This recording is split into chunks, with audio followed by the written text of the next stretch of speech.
Good morning guys! Welcome sa puyat kong muka. Tara tayo ay mag-solo travel to the Blue Mountains.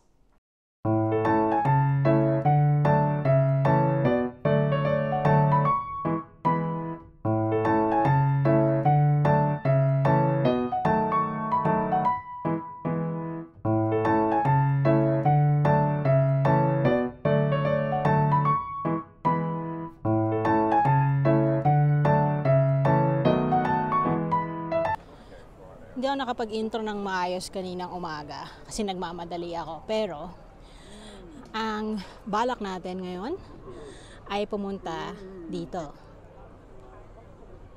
Dali ah. Yep. I am at the Blue Mountains. So, paano ba ako narating dito? Rewind natin. Ganda nitong purple na flowers.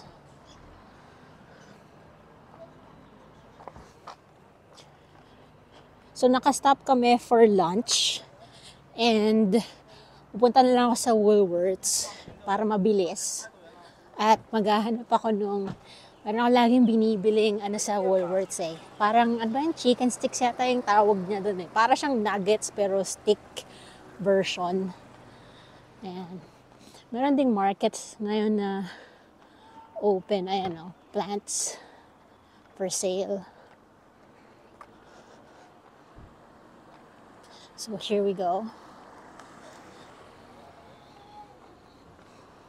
It seems wala sila dito ng hot food na yung mga nuggets. Ito lang mga roasted chicken yung meron. Meron ditong vintage shop. Pero maghanap tayo ng mga kainan. Parang meron ako nakita kanina ng mga side street vendors eh. You'll also be glad to know na hindi lang pala sa Japan at sa Korea nagche-cherry blossoms. Oh, yan oh. Cherry blossoms galore.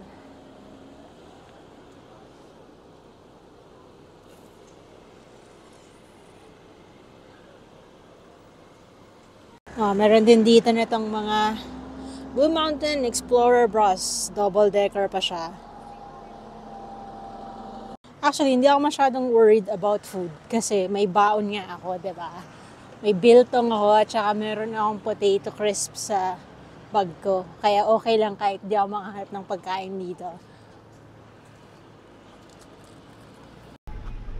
So, I found what I wanted to eat. Hot salami and mozzarella at saka prosciutto and mozzarella. So, ngayon hanap ako ng kung saan ako pwedeng umupo at kumain in peace. The beauty of traveling alone ay wala akong ibang taong iniintindi. Hindi ko kailangang makipag-debate kung anong kakainin. Lalong-lalo na kung ang kakilala mo, ang lagi mong kasama, pag tinanong mo kung anong gustong kainin, ang laging sagot sa iyo ay, hindi ko alam or I don't know. So, at least pag ako lang, carry kahit anong gusto kong kainin, walang maarte. Diba? So, pabalik ako kung saan ako binaba ng bus namin.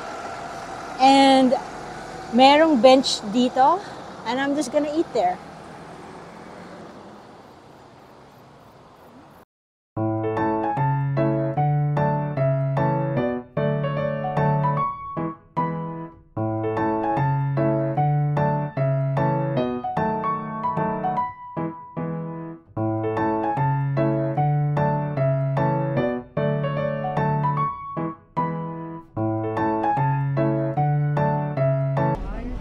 So, nandito tayo ngayon sa Scenic World na.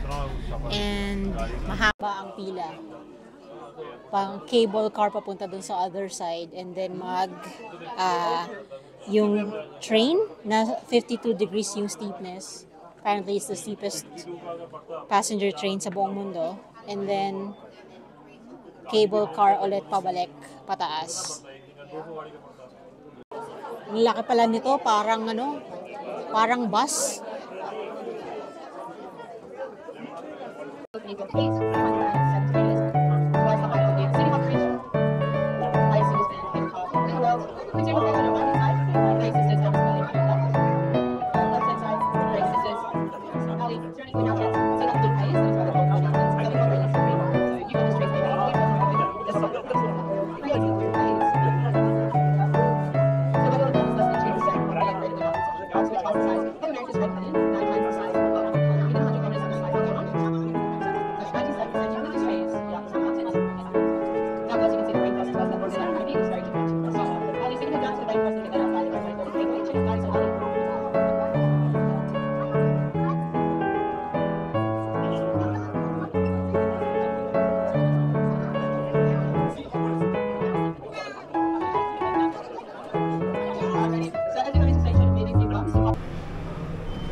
Yan yung wheels na nagdadala sa mga tao.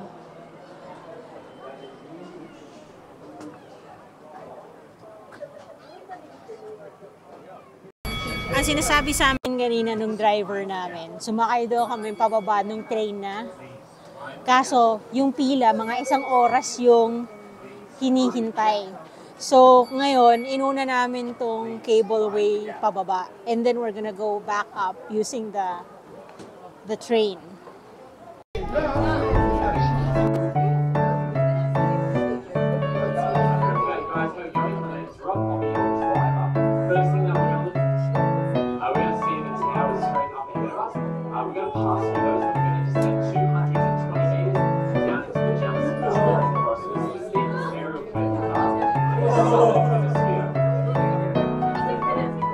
Huwag niyo kalimutang humawak.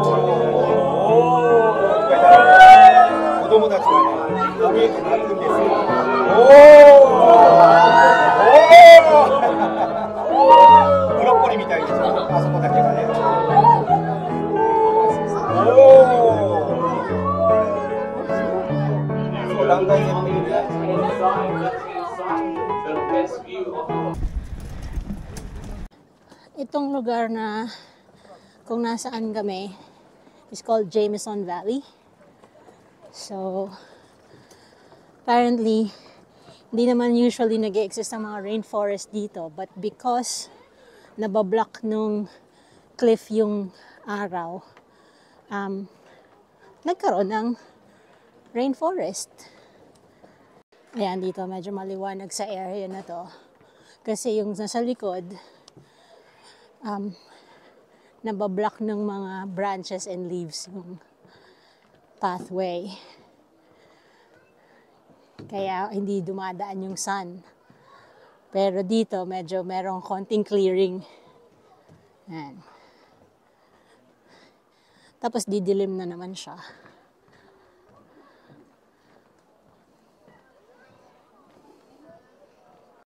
Ayan o. Hindi ko alam kung nakikita nyo ng maganda, pero ayun yung Three Sisters doon, dito, sa area na to.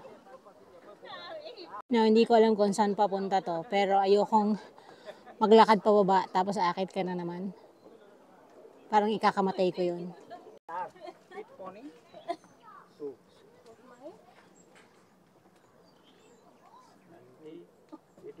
Katumbak Coal Mine, 1878. Ayan, yung itsura niya before. Ito yung sasakyan natin pabalik. Ang bilis, andito na agad kami sa entry ng Scenic Railway. Pipila na naman kami para umakyat. Pero mahaba ang pila, so let's see kung gaano katagal bago kami makasakay.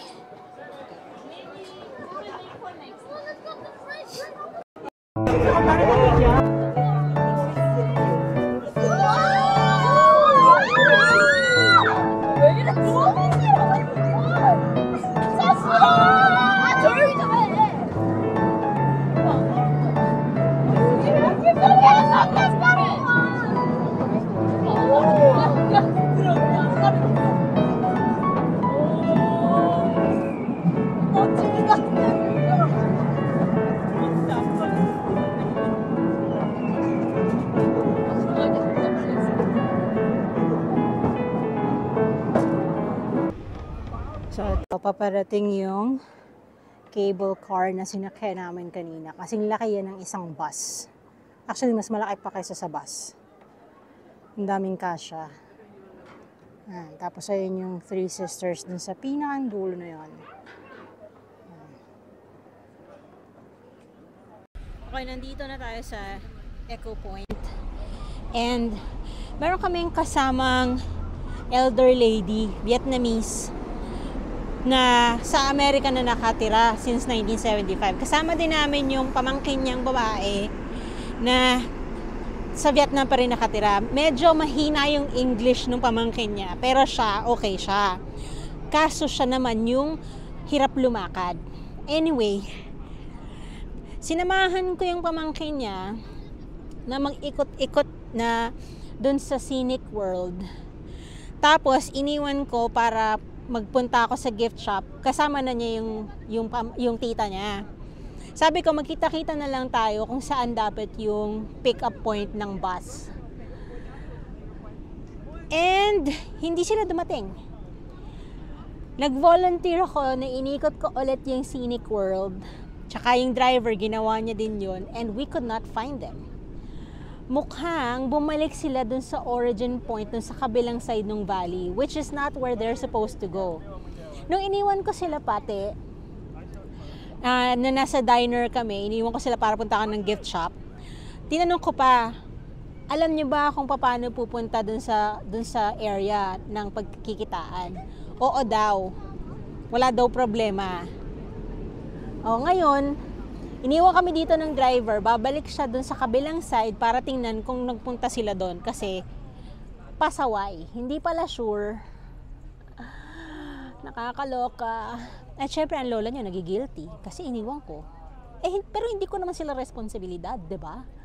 I mean, kaya nga ako nag-solo tour para wala akong ibang taong iniintindi. Tapos ngayon, eto, puyat pa naman ako dahil, bakit nga ba ako puyat? Dahil ina-anxiety at hindi naman siya anxiety attack. Basta anxious ako kagabi.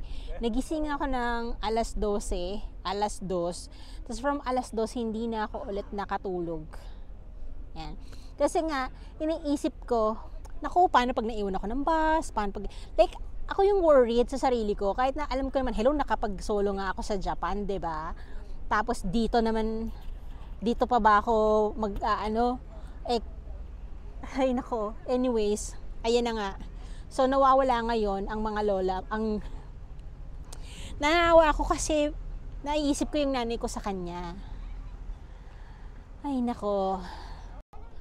Anyways, ito yung view dito sa Echo Point. Pero ang daming tao. Oh. Well, actually, medyo kumonti na. Nang dumating kami, as in pagkababa pa lang, ang daming tao. Pero may mga tour bus na umalis na kasi lilipat sila. Sila naman yung pupunta sa Scenic World. Yan. Dito daw magandang vantage point para makita yung Three Sisters. Ano pa ba naman titingnan ko doon? Nakita ko na kanina. Mas malapit nga siya. Oh, kitang-kita. Ayan, yan yung dapat na tinitingnan mo sa kanya. Oh. Kitang-kita naman nga talaga dito, mas malapitan kaysa dun sa original na location namin kanina. Oh. Tsaka yung flat na ayan, oh. Pero yan, yung malawak na lupain na yan na naabot ng inyong natatanaw ay Blue Mountains National Park.